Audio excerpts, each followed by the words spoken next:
Welcome to Coffee Break with Melissa. Welcome back to another episode. I'm your host, Melissa Blanco, and I'm so happy to be joined by the lovely and vivacious Miss Tamika Kyler. Hello, everyone. Yes, she's our wonderful child welfare senior supervisor. Yes. Holding that position down for a couple of years now. It'll be 2 years in November. Wow. Did it go by fast? Yes and no. I mean, I don't really think about it. I just do the job. Yeah. I know. And you were a supervisor. How long have you been doing that with us? So I was a supervisor. Let's see, I've been with LSSI come February, be 8 years. I was a caseworker for 1.5 years. And then I was a supervisor and then a senior supervisor for almost 2. Well, I don't do math, so that's the math right there. I just broke it down. Okay. Sounds like a long time. My math, yes. Let's not have to bust out the calculator. Okay, good. But yeah, so let's see. We'll just do even numbers, 2 and 2. So just say 2 years as a caseworker, 2 years as senior supervisor. It'll be 8 years. So what's that? 4 years as a supervisor. There we go. We'll just do even numbers. And we've kept you very busy. Yes. This place has kept you very busy. Yes. Yes. Oh. Just yesterday, there was a little something that might have needed a lot of attention and crisis averted. Yes. We had a 17-year-old who all of a sudden, I don't want to be at my place anymore. And so they was going to have to come into the office, but we made some phone calls and we got our placement till Monday, which is fine because then I'll be done with being on call. Yes. For those of you that don't know, being on call is it adds another layer to the job for sure. Yes. Can you explain what that is? Okay, so I'm the on-call supervisor, so it adds a layer, but not as many layers as it does for the caseworkers. So if a kid comes into the office and we don't have a home for them, our nice licensing team normally helps us with finding homes. But if we can't find a home, and right now it's really, really difficult to try to find a home for a 17-year-old, then we have to sleep in the office with the youth. And when I say sleep, I mean the youth sleeps in the office, but the adults, we have to stay awake or we can get fired, so that's not a good thing. And then we try to do it in shifts so no one will be burnt out. For me, I do a lot of 10 to 2 shifts because I live so far. So I try to make it worth my time to drive 45 minutes out here. So, but we didn't have that youth in the office, so that was great. And we did check in with the caregiver who took her yesterday. She's doing fine thus far, and they have agreed to keep her until Monday morning. Wonderful. Yes, and when we're on call, it's for 1 week. So from Monday at 5 o'clock to Monday morning at about 8:30 a.m. Yes, and that's one of the great things. It's a challenge to us, but it's so important to have this service for our caregivers and our foster parents, and to know that there is someone that can respond in cases of emergencies after 5. So yes, yeah, it'd be really hard if we didn't have that, right? Yes, it would. Yes.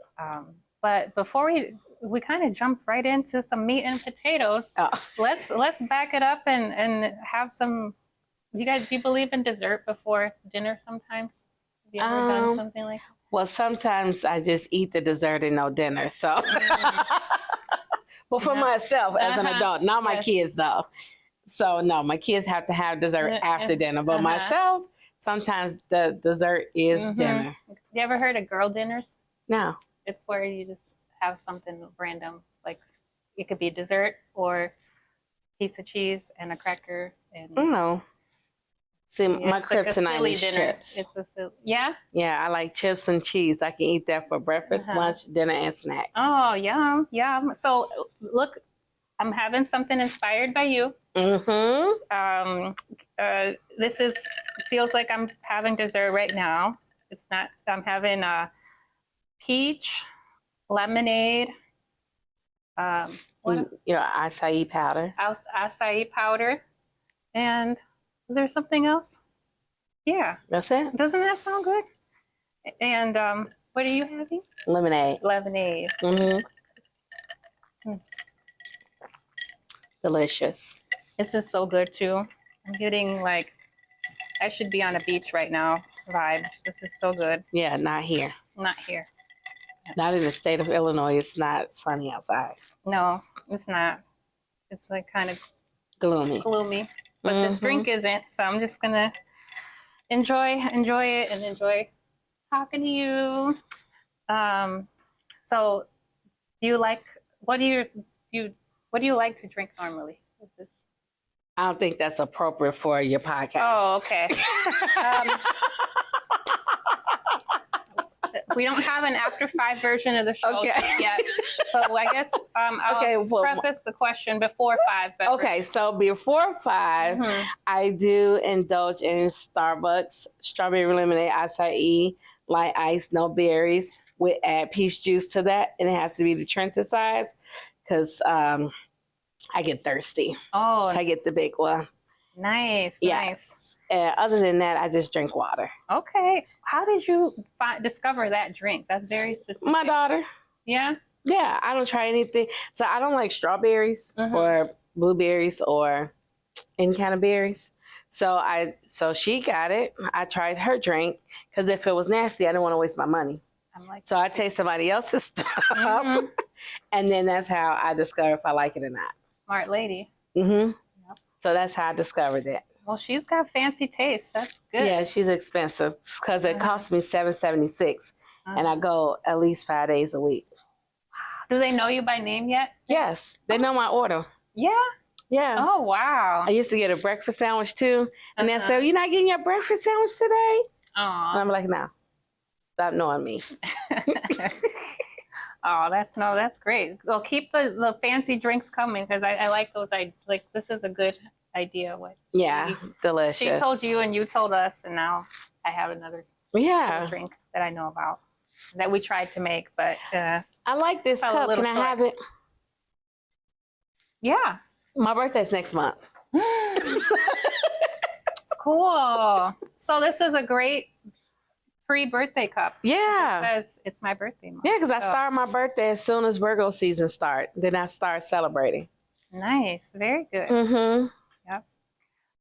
You Virgos, we had another person here on the show that's a Virgo. There's so many cool things about you.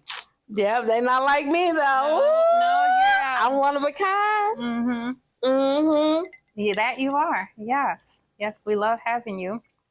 And for those that don't know, well, you wouldn't know if you don't work here, but Tamika is walking like sunshine when she's thanks. Yeah, like you are like an office cheerleader, but from the heart. You know what I mean? Thank you. You keep us animated and pumped and like yeah, our jobs can be depressing. So and we get beat up by people outside. Like it's always, you're not doing this, you're not doing that, you're not doing enough, you're not doing enough. So when I come inside, we spend a lot of hours here. So this is like home. So I treat it like my home. When I get home, I don't want sadness and depressed and stuff like that. I know it happens, but I try not to have it. But because when I'm outside, it's a lot of negative. So I try to keep a lot of positive at home.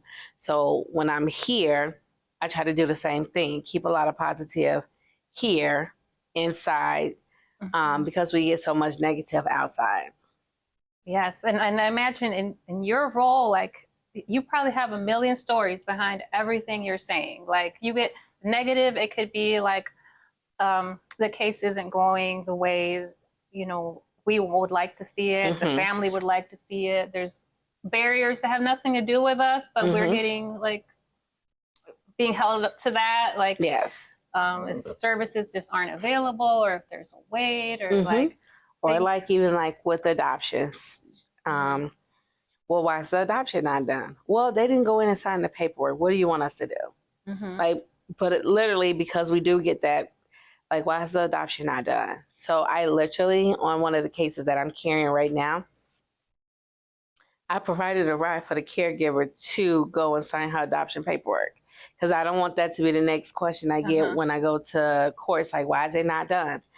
Well, you could have helped her. And it's like, well, who's going to be there once they adopt the kids? I'm not going to be there anymore. So don't you think they should figure it out? But it's a lot of tedious things like that. And then, like court report is not on time. I hear about that. And so it is. And it's like, well, you guys not doing enough. And it's like, well, I'm not going to keep picking these people up and taking them to do the service or taking them to do the drug drops. It's like, they need to do this too. Like, we have to help them, but they also have to help us help them. It's a balance, right? Yeah, but it's always our fault. It's always, we're not doing enough. Yeah, that's frustrating. That is frustrating. But that's why it's like intentional choosing to like rise above that and like create something, a positive environment as best you can. Yeah, sometimes it's hard because we have little negative Nancy's inside our home. So that's a challenge too. And then staff turnover, every place has its challenges. People need to like recruit and retain and train, and people are in different places in their life, and so you might have an amazing worker, but just right now something personal could be happening that's affecting work output. What do you do in that case? They're a great person, they're a great worker, but things still need to be done. But it's a lot. It's a lot. That's why I'm not a supervisor. I'm just thinking out loud about like what on your end, what you see. No, I mean, we do see that a lot too. I'm able to work with that. It's just like I said, when it's home things, like I can help with that. Like, okay, you take your home, I'll help with your cases. I don't have a problem with that. It's just communicating with me. But it's communicating around me and then come to me and say, well, I need help. I need you to, do something for me today. Well, that's not going to work. You communicated around me. Was I listening? Of course I was listening. If you're talking around me, I'm going to hear it. But you also have to come to me and say, can I get some help, but in a timely manner? Because besides, LSSI, I do have a life outside of LSSI. This is not my only employment. So I have other employments and I have kids that I can't just stop everything because you need me to do something today. It's like, I'll do it, but I need more notice. Yes. That's tricky, huh? Yes. Because you want to help, but you also have boundaries, right? Yes. Supervisor boundaries, worker boundaries, like all kinds of, that comes up. That word, we want our foster parents to have boundaries, even with us, like sometimes we do that to them. Sometimes you're like, hey, we may have not, you're being asked to do this and there's not much time on your end to get it done, but please do it, or we'd like it if you could do it. Those things happen. Yeah. Those things happen, but we see that a lot. And it's this conversation is had all over the state, all over the country. Every agency probably has a version of like these situations. Right? Yeah. So it's not unique to us. But what brought you to work in child welfare in the first place? So it was a little bit of personal reasons and professional. So professionally, I was a teacher. And I felt like I was kind of finding resources for families. And we had some kids who were in DCFS care at my schools, and they would get picked up and brought back and things like that. And so that piqued my interest. Also, personally, when I was growing up, I was in elementary school, but my elementary was like K through 8th. Okay. But I was in elementary school, and one of my mom's sisters, yep, that's how I said it, my mom's sisters, her 10 kids came into care. And so they were all split up amongst our family. Okay. My mom and dad, they had 2 of my cousins. And so just growing up, seeing that, and how long did they stay with you? oh, so my one cousin was born, and my parents picked him up from the hospital. And the other one, he came right into care. We had them, I think the youngest was maybe 4. Okay. So from birth until about 4.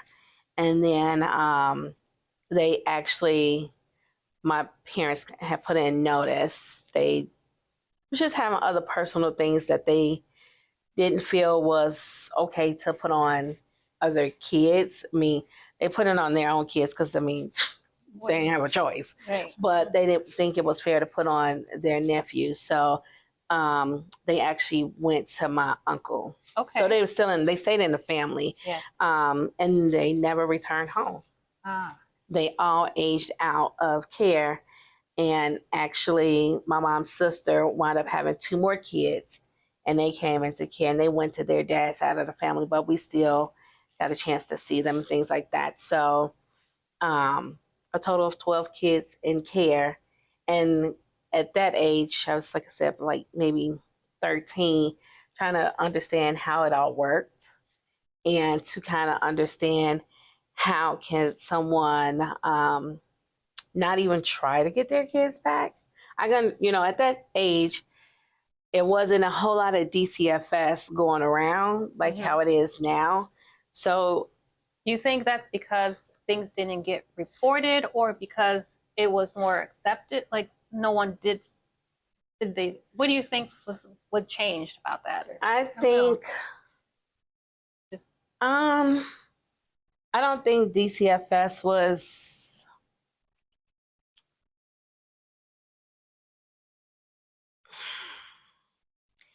I want to say, as, I don't know if this is the right word, but I'll say tedious, how they are now. So like back then, if you got whooped with a belt, there was no marks, but you got whooped with a belt. Nobody called it in. But now if you get whooped with a belt, and if there's no marks, somebody can just say, oh, they whooped their kids with a belt.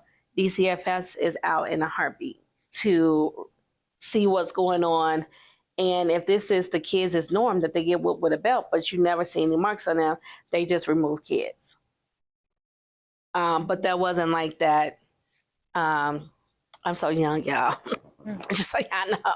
But it wasn't like that so many years ago, that they just brought kids in for that. Or even if, there was domestic violence in the house and it was talked about, but nobody reported it, as long as it didn't affect the kids.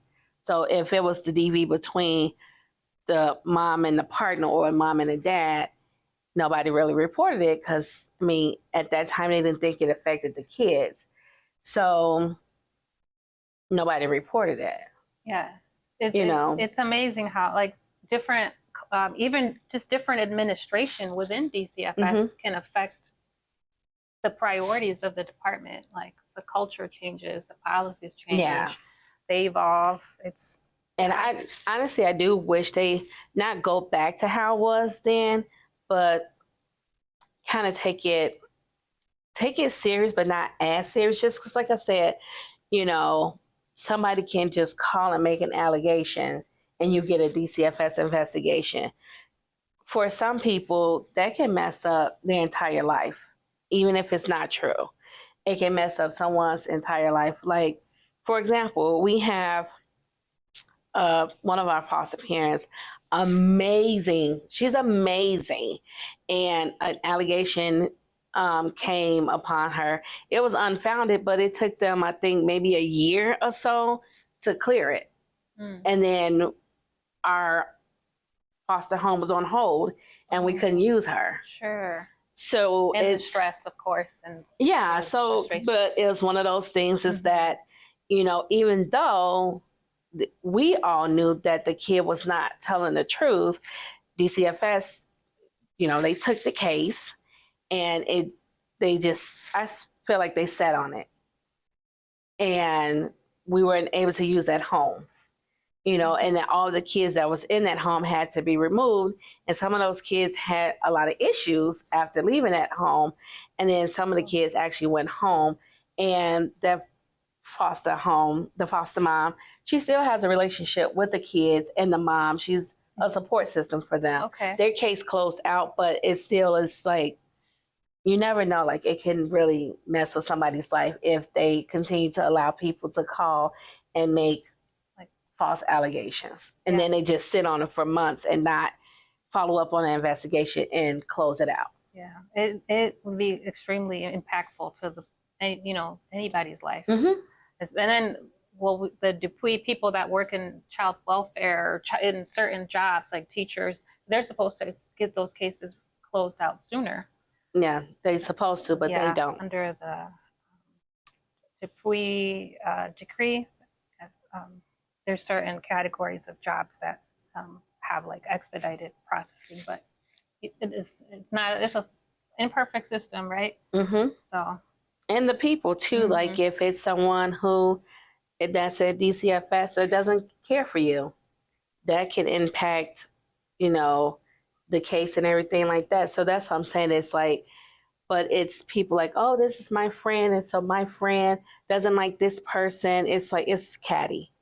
And I feel like once you get to a certain age, that should be done. Like, you know, when you leave high school, we should be done with the cattiness, but we're not. Lots of personality and power dynamics. And I think probably everywhere you see that, but when you're affected by it personally, or the people you care about, the kids under your care, the homes under your watch, it is. Yeah, you take it a little bit more personally than if it's, you know, some teacher in the school. Like, you know, we don't want it to happen to them, but they're not really my concern. So I don't really care as much. As much because it's not touching our kids that's here, or our foster homes that's here, or our parents that's here, or our workers that's here. Yes. Because have you seen workers like leave over things that they felt like just weren't fair, or like that? How does that affect a worker per se? Like if their placement disrupts, then they have to go through they have to find a new home, and then they have to deal with the crisis of what happens after and stuff. I don't know. I would say at the time when the disruption happens, it is stressful. But I have to say, because of you interrupting our segment with your coughing, Phil. But I have to say, with our licensing staff, it's not really stressful. Like I said, when a foster parent calls say, you got to come get this kid right now. I'm going to tell you what I do. What? I say, Rachel.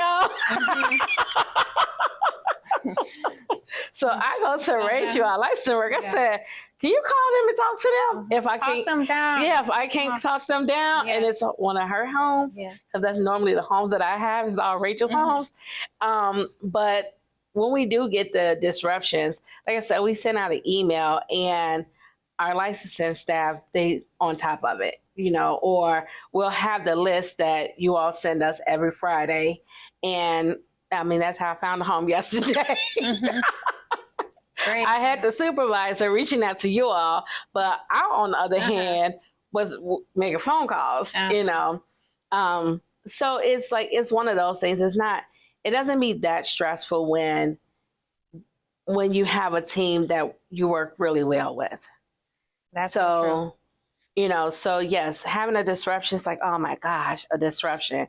But then coming into the licensing office and talking to, you know, yourself and Phil and Rachel, I don't really be that stressed. Yeah, and that's the importance of getting homes and us licensing homes and people reaching out to us, coming forward, and us also engaging. And that's one of the purposes of this show, and hopefully one of the offshoots of it is so people can see, like, hey, this is what it's like. This is the reality of the system, and how it affects kids and families and workers, and how we need homes to put on the list that they can be called, and then they can keep kids from being in the office, right? Yes, and I guess I'm on both ends since I work in child welfare, and I see what we have and how frustrating it is.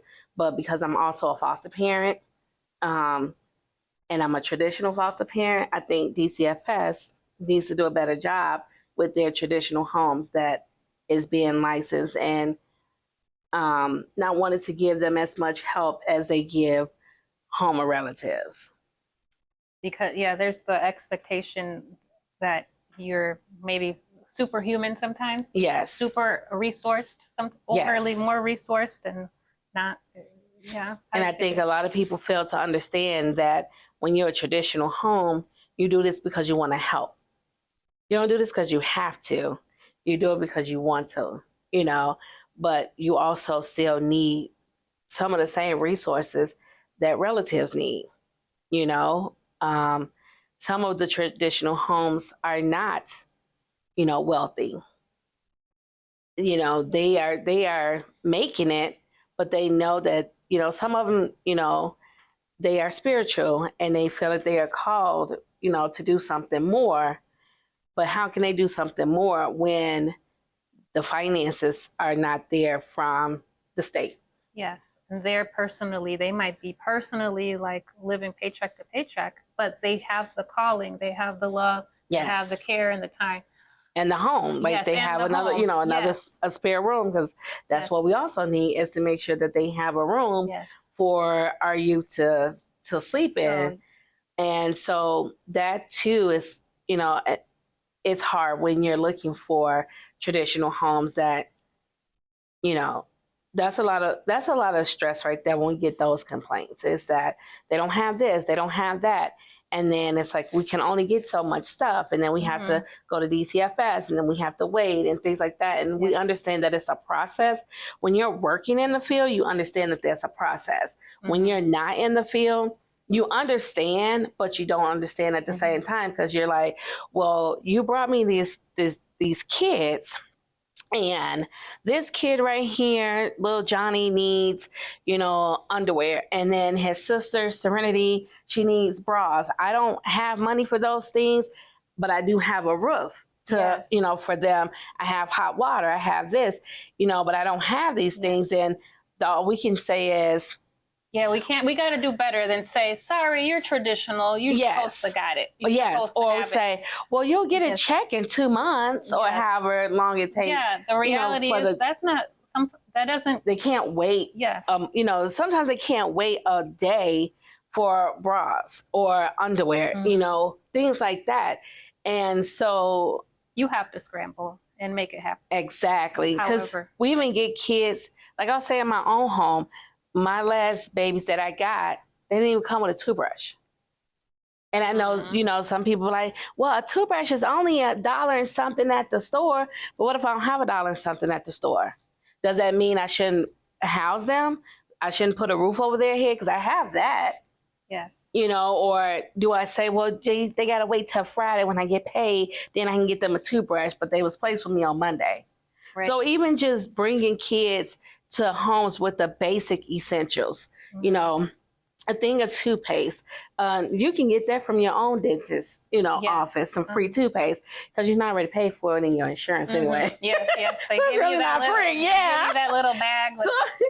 So just like, and that's what, I'm hoping that we can start doing, just a little carry bag, even if it's just, a little gift card for just like the essentials, like some underwear and some socks. Like I said, the last baby that I got, he had 5 socks, 5 underwear, and a mishmash of clothes that I just kind of put together to make him 11 outfits, but he's going to daycare.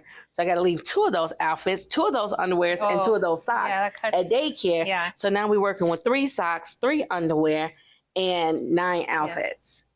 You know, but I have a 4-year-old, so he's like, Mommy, he can have these socks. He can have these underwear. I'm like, so sweet. You know, so it's like I do have it, but somebody might not be as fortunate as me and not have it. But like I said, they have that roof.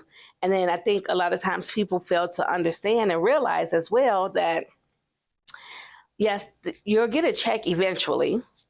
Let's be honest. Eventually you'll get a check. But your water bill then went up. Your light bill went up. Facts. Your grocery bill went up. And if you are doing well for yourself, you can't go get public assistance like a link card. They're not going to give you that. Even though the kids are in care, they're going to say no. And they're going to say, well, you get a stipend. So you're supposed to use that stipend for the child. Okay, well, if before the child got to that traditional home, if their light bill was running $150, but now it's at $170, they're going to take that $20 from the stipend. Then let's talk about the food bill. That goes up. So they're supposed to take that money from the food, from the stipend, the food. You know, those things go up, and I don't think anybody thinks about that. Yeah, and some oftentimes people end up spending way more than what the rate is, what you get that month. Yes, because you know, depending on the age, their needs, and so because like if you have a little one who's in diapers, you have to buy diapers. And if it's not a medical complex, you can't call the medical card people and say, oh, this child has a medical complex, so can you send me diapers? No, you have to buy those diapers. You know, so it's one of those things. So of course, I'm always advocating like, yes, let's get some foster homes, let's get some. But on the other hand, it's like, well, what can we do better to help them, even if they're traditional? Yeah, I love that you're saying this. And I thank you for keeping it so real. Yeah, you're welcome. Seriously, I don't know no other way to be. Well, good. No, that needed to be said. I feel like there's a lot of is this not kept real enough on the traditional side? Yeah, because with me, because I feel like that's how we lose a lot of our traditional homes. Yes, we can call them and support them, but sometimes it's getting the kids what they need, you know. And I know some people are like, well, you don't use that check every month on the kids. Well, yes, you do. If you're driving these kids to and from, if you're driving them, you want them, you say, you're their parent, make their life normal, like how you'll do your kids. So if you're putting them on, just say you're putting them on the soccer team, who do you think is taking them back and forth? And that's gas money. Yes. To take them back and forth. Yes, you will do that with your kids, you know, your own personal kids that you already have. But if this is someone who, you know, that has grown-up kids, you're not doing this anymore. So again, you are doing this out of the kindness of your heart. So it's just you, and all the money that you're working for is yours. But now you have another mouth to feed because you just want to do this. That does scare some of our traditional parents away. I'm like, you know what? I don't need this headache. I don't need, you know, the drama, the extra bills. I'm just going to close my license. Or like some people would just turn it and say, I'll just do respite, you know, or on hold for so long. On hold. Oh, yeah, because we got a lot of those on our list. Yes, on hold. And it's like, you have an opening. We need you. Yes. But it's because of things like this. And it was one of those things before I became a foster parent. I kind of understood a little bit just hearing like, just talking to our foster parents and things like that.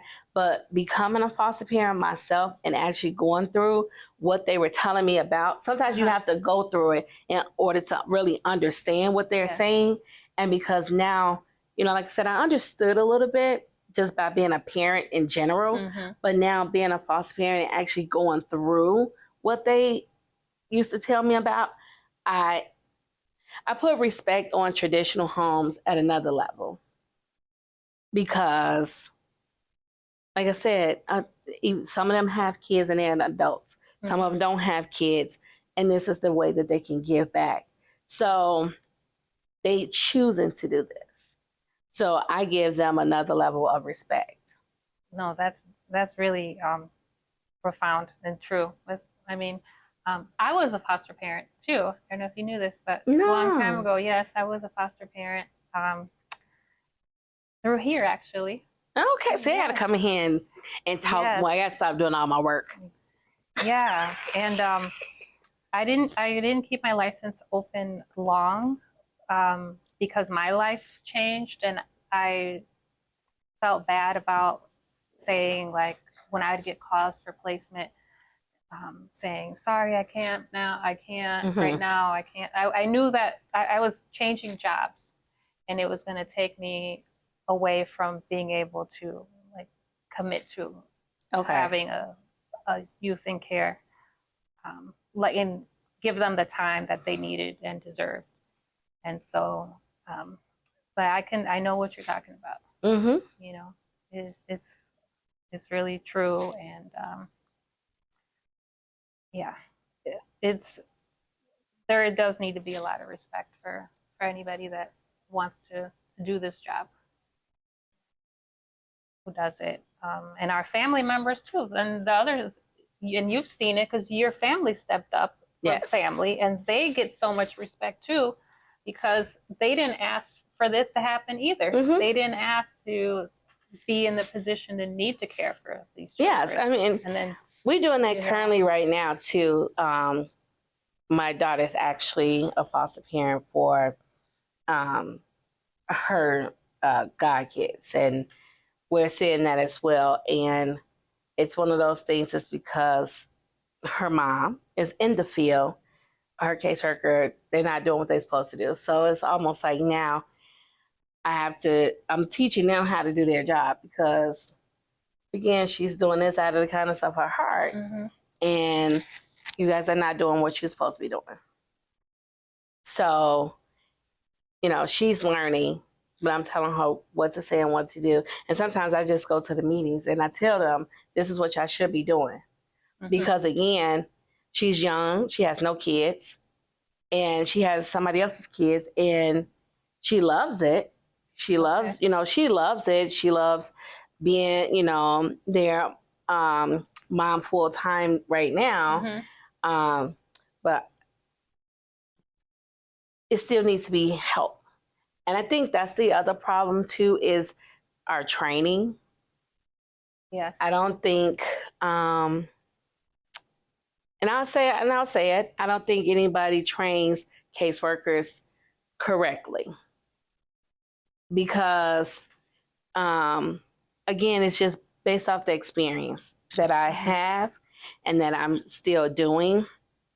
Even like with my own cases, it's like, no, we can't do this. So then the caseworkers go back and tell their supervisors, like, oh, no, Tamika said that this can happen.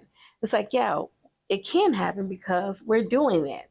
Like, we're, so. Do you think it's like a theory, the training is too, like, in a perfect system, but it doesn't really work like that in reality, or it's more like the other way around? I think it's a lack of training in general. Oh, okay. I think what I would like to see is before someone commits to doing the job, being able to kind of like shadow and actually seeing what it takes to do the job. Because, we'll get caseworkers, I'm like, oh yeah, I want to do this. I want to do this. This is a passion of mine. It's a passion of mine. But then when the going gets tough and the tough continues to keep going, it's like you fall apart, or you don't give one family everything that you're supposed to give them.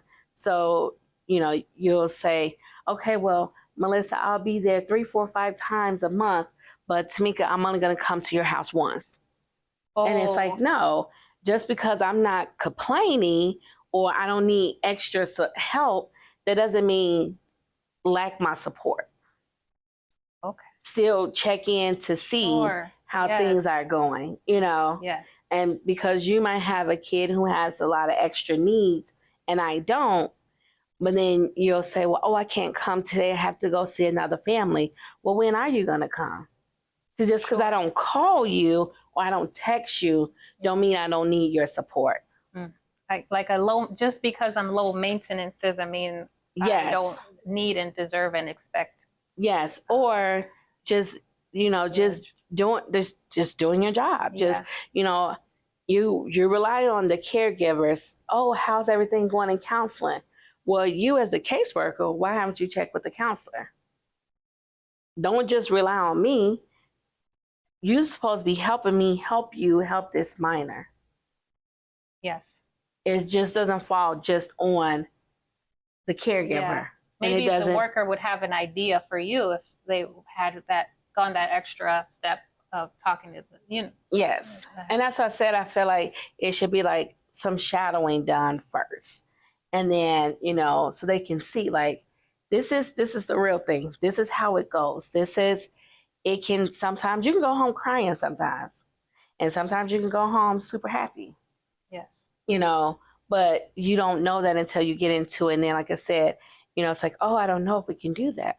Well, you can do that. Like right now I have one set of kids at one agency, and then I have another set of kids from their sister agency. And it's like, okay, well, why do your agency do this? This office in one city do this. You got the same agency, but just in a different city, and you don't do this. Huh.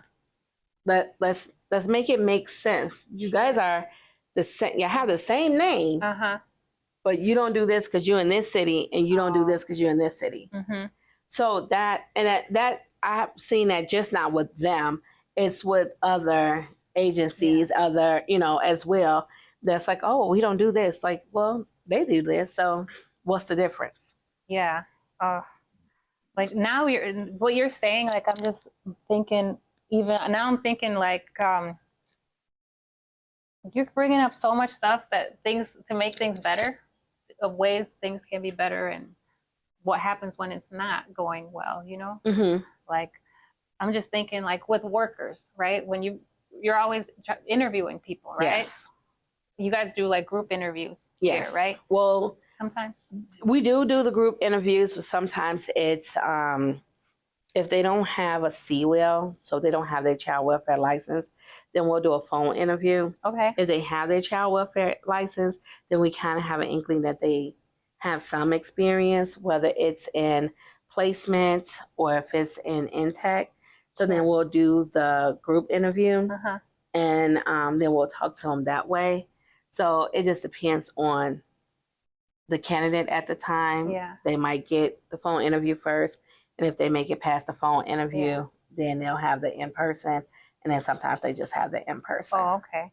Yeah, I would love to know like what if two sets of workers they both want the job and they both seem eager, what is it about this one versus that one one stays and one doesn't, or one can handle it and one can't, or have you found certain things that that once you hire them, like your gut was right, or like that it worked, it was a good fit? Anything that or that workers, when they come in here, that would help them? What can workers do to like get experience? We don't do the shadowing, like pre-hire shadowing. We can't do that. But I'd say the biggest thing is communication. Is communicating. If you have an issue or you're not understanding something, like talk to a supervisor, your supervisor preferably. And if you can't talk to your supervisor or they're not around, then that's why LSSI, this office has a senior supervisor. Then they can come to me, and talk to me about it. But communicating, don't wait until the issue is about to blow up, and then it's like, well, last week they said this, and now this week they said, and it's like, no, well, you should have told me about this last week. Sure. Because then last week maybe we could have figured something out, so we wouldn't have to get to a bigger issue this week. So it's the communicating part. we also have other coworkers, other caseworkers who are in similar situations, doing that, asking them again, communicating. And then also, like, it goes up to the supervisors too, making sure that you're having those team meetings so then they can communicate with each other. Because sometimes you might have a case, and if you're in one part of the office, because our office, I don't know, it's big, but it just seems so small. And I don't know, it's because we got so many people here. Yeah. But you might be on one side of the office building, I'm on the other side. So but we're on the same team, and so we don't get a chance to see each other that much. If we do, is going past each other, like to go to the bathroom or something like that, right? Yeah. Or to leave. Yeah. So when we having those team meetings, then you might have a case that you're like, hey, I need some ideas. And having those team meetings, that gives you a chance to bounce your case off on somebody else, because you might be stuck, but now you got a fresh pair of eyes from your coworkers who can give you possibly some new ideas. Yeah. Or say, well, did you try this? Okay, you did try this. Did you try it this way? Yes. Because, sometimes you might have an idea, but it's more ways to get to a solution from that one idea. That's so true. So, but it, again, is communicating and letting people know what you need, but it's also the other people needs to be receptive to it. Yeah, that when you're saying that, I'm thinking like you need to trust, team building and trusting, like to be vulnerable and say, hey, I'm struggling with this, or like, hey, can I run this by you? Or some people, being a lone wolf in this field is not good. No, you're not gonna make it. It's not a good way. No. And working somewhere that you don't feel safe and comfortable doing what's so important, which is to communicate, reach for help, build those relationships with your peers, so that it's not that big of a deal to just ask for help. Right. But that goes when there's like negative vibes, you're not going to ask for help. So that's why I try to kind of keep it uplifted and upbeat. So then, people won't feel like, oh, it's kind of negative. They will always know that they have somebody that's kind of like, I don't know. Who like, understands that, but like it's open. Yeah. No, that's really important. And that's what we try to do here with this office, like licensing, like it, and that means so much to us, to be like a support, like open doors, come in, like let's come. I know, because I come and talk to y'all about my personal life all the time. It's beautiful though, right? It feels like a family. It does. Nice. I mean, because again, we spend so much time together, and it's kind of hard to find like non-judgment people, because you get judged about everything, about how you look, about what you wear, about how you talk. So it's like when you're home, you don't want to be judged. So that's why, I feel comfortable. I come here and I talk, like, you guys know things about like my personal life. Everybody don't know that. So it's like, but then I also feel like I can trust you guys, because when I tell you something, my business don't go around this office. No. Because I don't really talk, like, when I was a couple months ago in a car accident, and I didn't tell anybody, but somehow the whole office knew, Yeah. So it's like, one person knew because I was on the phone with them, because I was still working. So they knew, but it's some way, somehow, the whole office knew. But it's like, it's whatever, but it's one of those things like, sometimes, you do want to have those people that you can come to and talk to, and there's no judgments. Yeah, for sure. And, and thank you for I'm glad you feel that way. And we feel that way back to, at you. And we had that talk after the car accident, and, I didn't know that I wasn't supposed to know about it. No, you didn't just say like, did I share that with you? Why do you care? Yeah. No, it's one of those things. It's like, no. It wasn't that no one was supposed to know. It was just like, well, how did people know? Because Uh-huh. I didn't say anything. So it's like that. But like I said, with you guys and here in the licensing offices, I talked to you guys about stuff. So, you know, it wasn't a big deal. And you guys came and talked to me out of concern. Yes. Sometimes Absolutely. it's, you don't always get that, or you don't always feel that. Yeah. But when you and Rachel came and talked to me, I was able to feel like you guys were genuinely concerned and not just being nosy. Exactly. Because if I felt y'all was trying to be nosy, I wouldn't have told y'all nothing. You're like, oh, Tamika, we heard about this accident. And I was like, okay. And I would have just walked away. Like, right. It's not, I don't owe you an explanation. Yeah, I just would have walked away. Right. I'm like, okay, yeah, and that's it. Yes. But I didn't feel like that. But that's what I'm just saying. It's like sometimes you just, you know, you have to find your person in the office that you know that you're not going to be judged, or you don't feel like that. You know who I think is amazing with that? Who I personally feel that way with, like big time, with Miss Ruth and Yolanda. They're this beautiful tag team. That's our front desk for our audience, our front desk, our secretary, and our office manager. Beautiful, lovely, always just so warm and kind. And I tell them they know a lot about me. You know, Miss Ruth, we've hugged it out more than once. You know, it's beautiful though. Yeah. It's nice. I mean, you have to have that. And you have that at home, and you're here a lot, so you should have that here too. Yeah. No, it's nice. It's nice. So, Tamika, you talked about you have a full life outside of here. Yes. Are you willing to tell us or share things that you're passionate about? Do you have any hobbies or passions that you do or would like to do or used to do? Like, I travel a lot. Yeah.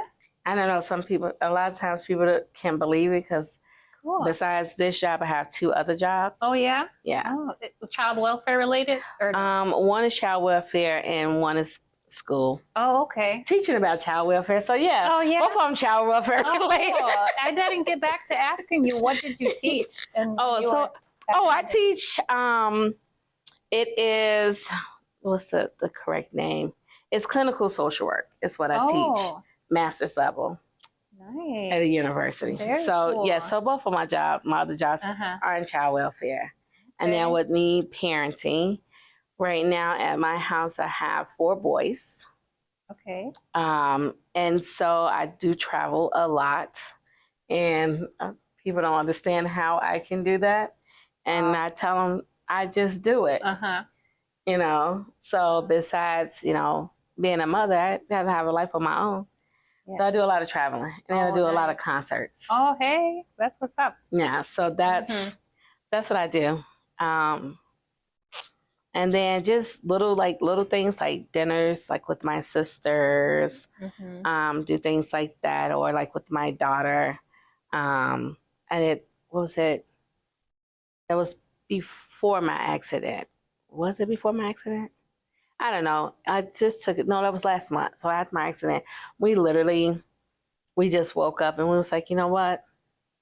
Let's just take a trip. And she was like, Mom, can you figure it out? And I was like, all right. So I found sitters for between my house and her house. We have a total of 7 kids. Okay. So I found sitters for all 7 kids. And we went on a trip. Yeah, where'd you guys go? Can I ask? We went to Las Vegas. Oh, did you win any money? No, I didn't play. I went to a concert. Okay. Sorry, that's my mind goes to that. I went to a concert, and then, you know, the after 5 o'clock beverage. Yes. I had that before 5 o'clock because I wasn't working and I didn't have any kids. Yes. Yeah. So, that's a window to do that. Yes. So, I mean, but I don't like daily hobbies or anything. I don't really have any. I started back putting walking into my daily life. So we do walks at night. Oh, that's nice. But other than that, I mean, sounds like you have a full busy life. Yeah.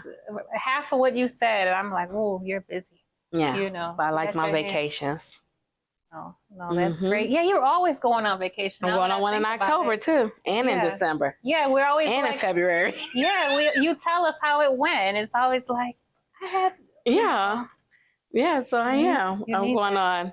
Yeah, so in October, we're going on a cruise All right. to, where are we going? Then we're going to the Bahamas again. Oh, nice. Then in December, I'm going on another cruise to Wow. Mexico. And then in February, I'm going to Brazil. Wow. And then in March, I'm going to Vegas. Oh, man. We need to talk after all those vacations, especially Brazil, because oh, yeah. That's a weakness of mine. Yeah. I need to be there. Mm-hmm. I'm excited. It's one of my life dreams. I want to go during Carnaval. That's when we going. Oh my gosh! I'm see, I wish. See, you got take pictures. You got to start telling me your business more often, and I can tell you what I'm doing. Because I'm going to Brazil. I'm doing a payment plan. Oh my gosh! So just so everybody know, I don't have any money like that, but payment plans always work. That's on my bucket list. Work that payment plan. Mm-hmm. Oh my goodness! I can't wait to see pictures. Ooh. We got to talk.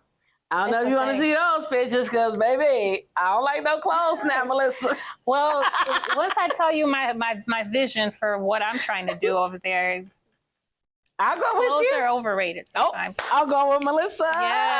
Yes. Well, when you're there, that is part of what you do there. Yeah. You know, that is the feathers and the carnival, guys. Just look it up. You'll know what we're talking about. So, but like I said, that's my, I don't know if we're going to call them, because those are some expensive hobbies. So, but that's my hobbies. I like to go on vacations. Oh, hey. I get away. Because if I take a vacation, I stay at home, it's not going to be a vacation, because I have some work somewhere to do.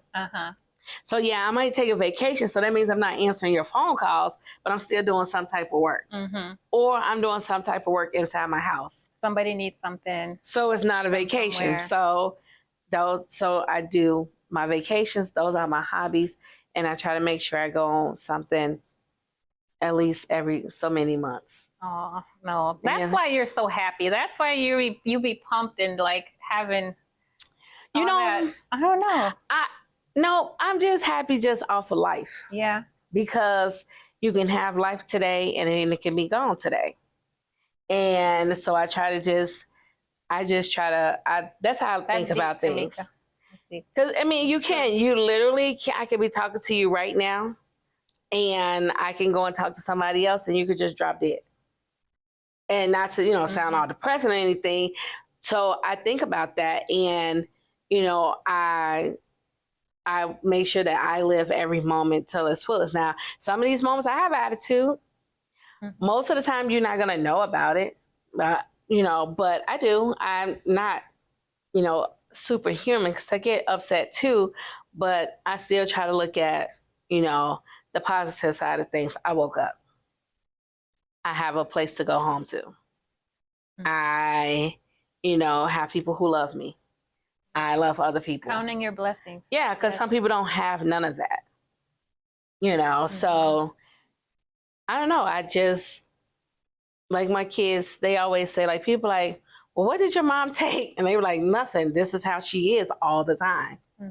Because even my kids will tell you it's not many times that they've seen me cry or not many times that they see me upset, because I don't share that part with them, because I don't want them to worry. But this is how I am. I'm happy a lot because I mean, my life experience, I've came from a long, long place to get to where I'm at. So nothing's gonna break my happiness.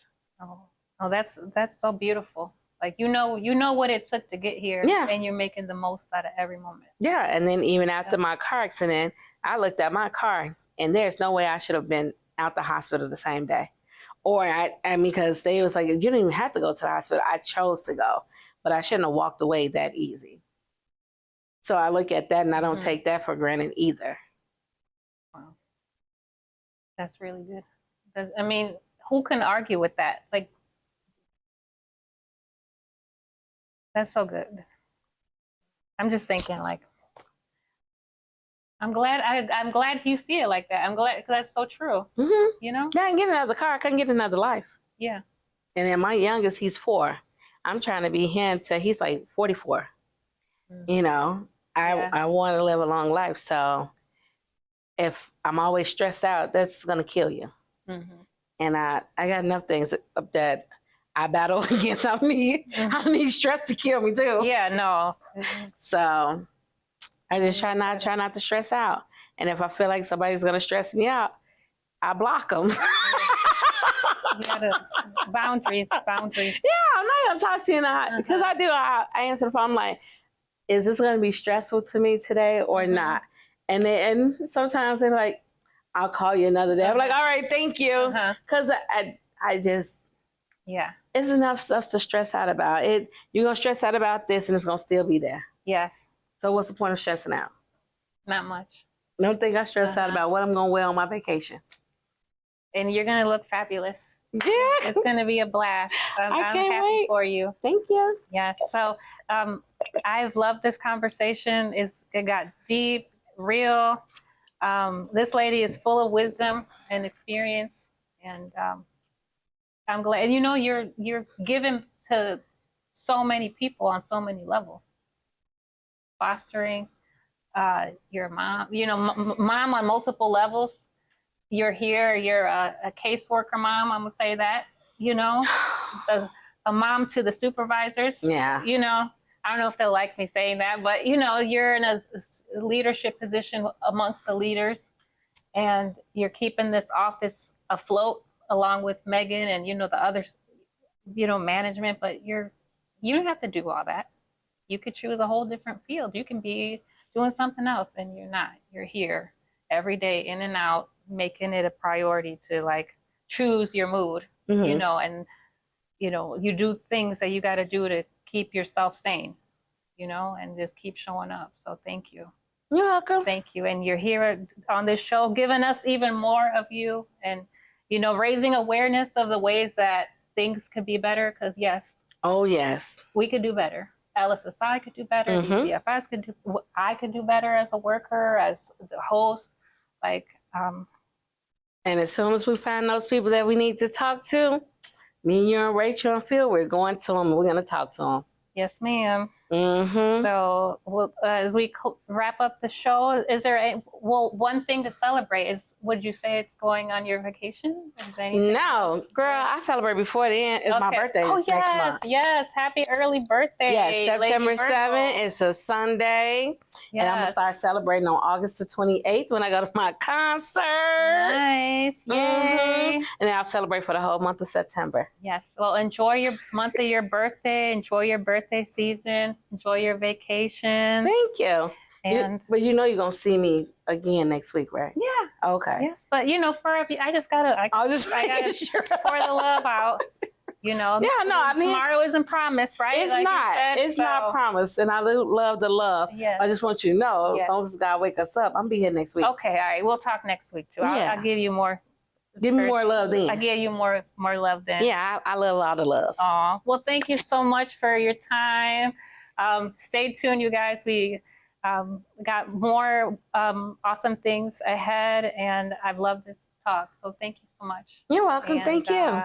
See y'all till the next time. Bye. Bye.